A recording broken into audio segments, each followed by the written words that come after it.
Hello. How are we? Namaste. Kalimera. Mawe Mahath. Or Mahath Mawaith. I can't remember which one it is. Borida. This is a bit of a different one. This is on animals in the spirit world. You bear with me. If you're watching on Facebook, then on the screen up there, I'm trying to stream this YouTube. On the screen down there, I'm trying to put this on Facebook. So it's a bit difficult. I will learn how to do it one day at the same time. Animals in the spirit world. A lady called Claire texted me the other week and she said, do we meet our animals, our fur babies, our feathered, scaled and what have you friends in the spirit world when we pass into the spirit world? And is there such thing as Rainbow Bridge? I will just answer the first part of this about, is there a place called Rainbow Bridge?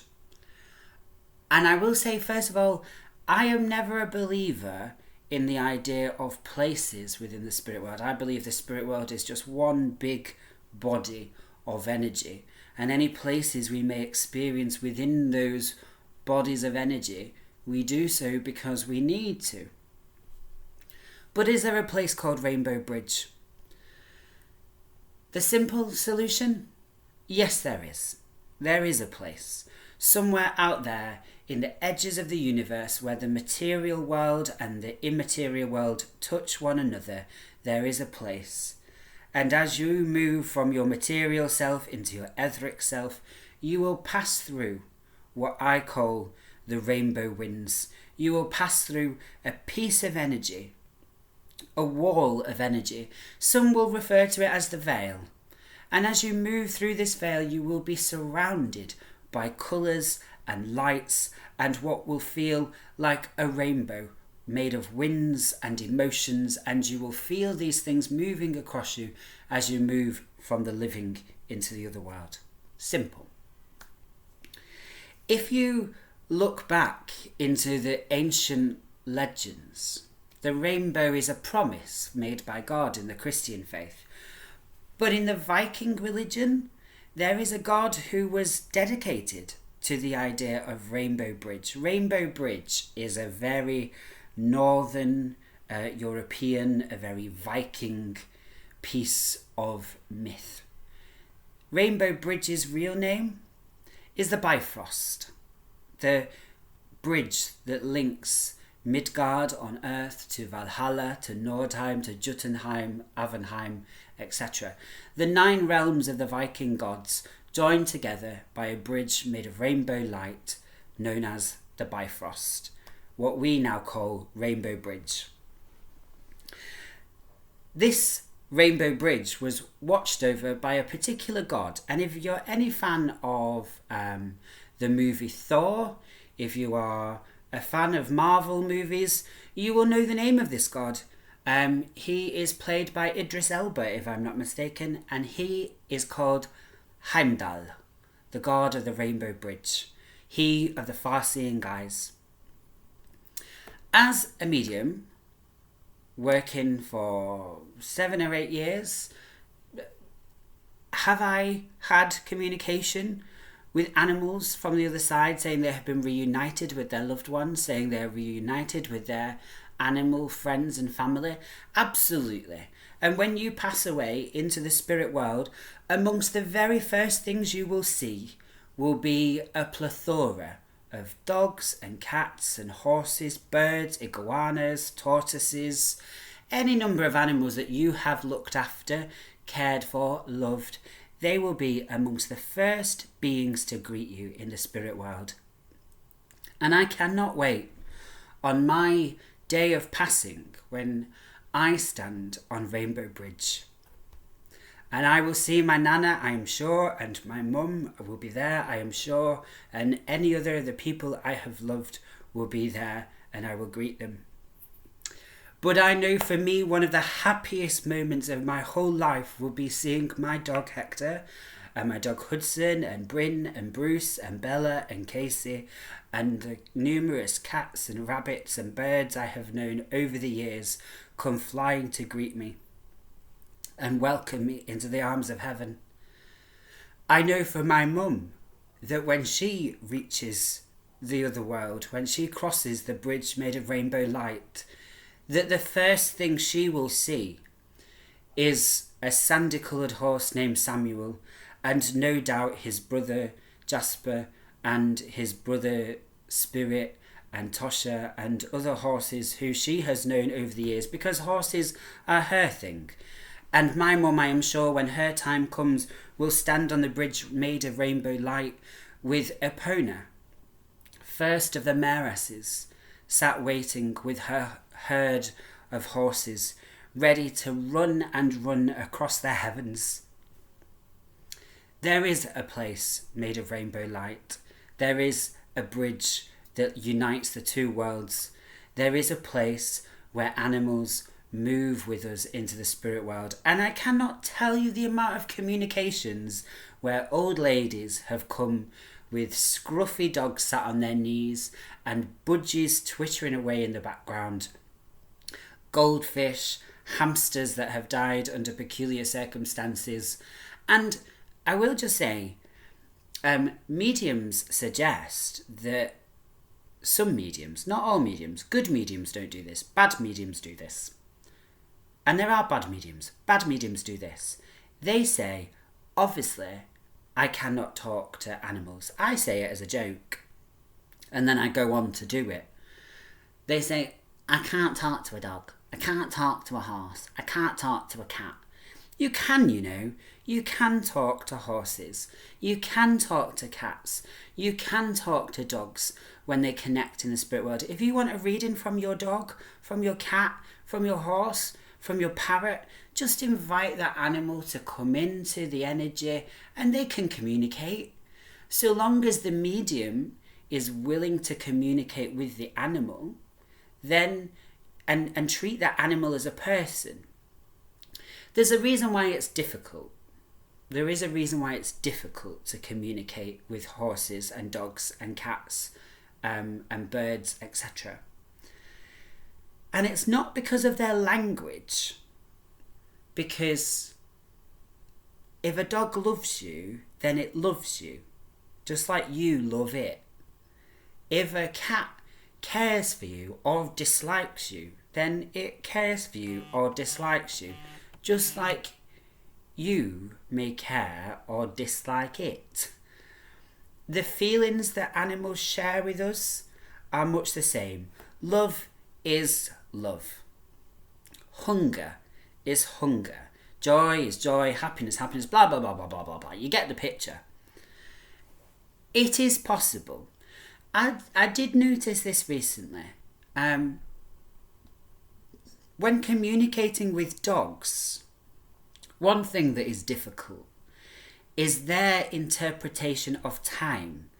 Dogs do not see time in the same way as humans do. They think very present in the moment, hence why they are more forgiving. They just think about what's happening right now. And I should be very careful when I say this. If you were to strike a dog with your hand one day or kick it one day, the next day it may not have forgotten, but it will have forgiven. You know, animals are very forgiving. But dogs don't see time the way we do. Cats don't see time the way we do. And so that can create a ripple in the communication. But the moral of the story, the quick answer that I wanted to give, and I'm going on too long, is absolutely when you die, when you die, you will pass into the other world, and Rainbow Bridge will be the first place that you will go if you have a reason to go there. And this is from me who says there are no places in the spirit world. I know of a gentleman who at the time of his, and it came up in a reading, at the time of his passing, before he died, he had moved into that place I call the long silence, where they begin to stop talking, they begin to move between the worlds. And all he kept saying to his wife at his bedside, I can't find the bridge. I cannot go until I found the bridge. I cannot find the bridge. The last words of his life. of his whole life, the last words of his life. I have found the bridge. I have found Jess. I'm going home now. He had spent his last dying moments reaching out into the spirit world to the bridge made of rainbow light, just waiting for Heimdall to bring his dog to him so that him and her could walk together on their final walk from this world into the other. And I would just say that is something for you to hold on to, and I won't go on further with this. It's for something for you to hold on to. It is there. They are there. They will be there. You will go into the spirit world and there will be thousands upon thousands of parrots flying around and budgies squawking, etc. There will be horses that will run and run and run to the edges of the universe, and there will be dogs and cats aplenty. Something I do just have to add, 2 little stories before I shut up and leave you. First of all, the story of a little boy. His dog had died. And he said to his mum, "Mum, I know why our dog died early." And she said, "Why did our dog die early?" He said, "Well, you told me, ma'am, that the meaning of life is to learn to be kind, to forgive, and to be happy." She said, "It is, my darling." He said, "Well, dogs know that anyway, don't they? Dogs are always kind, they're always forgiving, and they're always happy, so they don't have to live as long as we do." And sure enough, that I believe is true. Their lives are shorter than ours because they learn their lessons quicker. The other thing to just mention, and I say this with caution, every animal reaches Rainbow Bridge. Every animal. Some of them will have lived a long and happy and prosperous life, surrounded by their loved ones, cared for by their human friends, shared in joy with any animals that may live in their home around them. And some animals will reach Rainbow Bridge, and when they will do, they will know nothing in their lives but pain and fear and sorrow and hurt, and they will have been taken from their mothers, and they will have been put through agony at the time of their death, and they will have to go into the spirit world as well. And that is something I think is really important to consider, that we care about our dogs and our cats and horses and birds reaching Rainbow Bridge, and that they be happy when they get there. But there will be cows and there will be sheep and goats and chickens and ducks and countless other animals who will reach Rainbow Bridge, and they will say one thing and one thing only when they cross the bridge with the help of Heimdall. They will say, "What the fuck did I do to deserve that?" And I think that is something we really need to remember, that they will get there and they will look at their arrival in the Summerland with a very different type of relief. And then just one sentence I wanted to add from something I saw earlier. If the life of every animal is not worth the same, then I ask you this.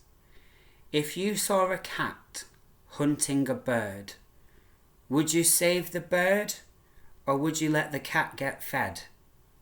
Because I just watched a cat stalking a bird in my garden, and I have cats, I love them, but I scared the cat away to save the bird. Would you let the bird die or would you scare the cat? If you scared the cat, then the cat doesn't mean quite as much as the bird did. Therefore, this argument that everything needs to eat is not quite true, is it?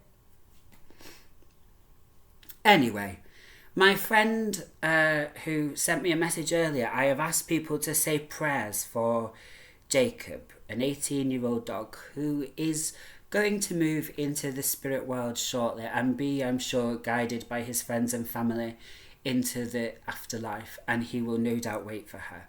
And so rather than say a prayer, I would just sing something that I have not sang for a very long time, and I can't sing, but my friend Andrew Brewster may like to hear it. And it goes back to the Native American notion of Wakanatanka, the great hunting grounds. Wakatanka wakahai o huchale huchale uchameni sistelo se wakatanka wakahai o huchale huchale uchameni sistelo se Wakatanka wakahaya hiohu uchale uchale uchamene sistelo. Anyway, and I've just seen my friend Ray Clark join. His dog passed away very sadly last week. If you watch the video back, I'm sure it will bring you something. Wakanatanka, Huchamaya. God bless.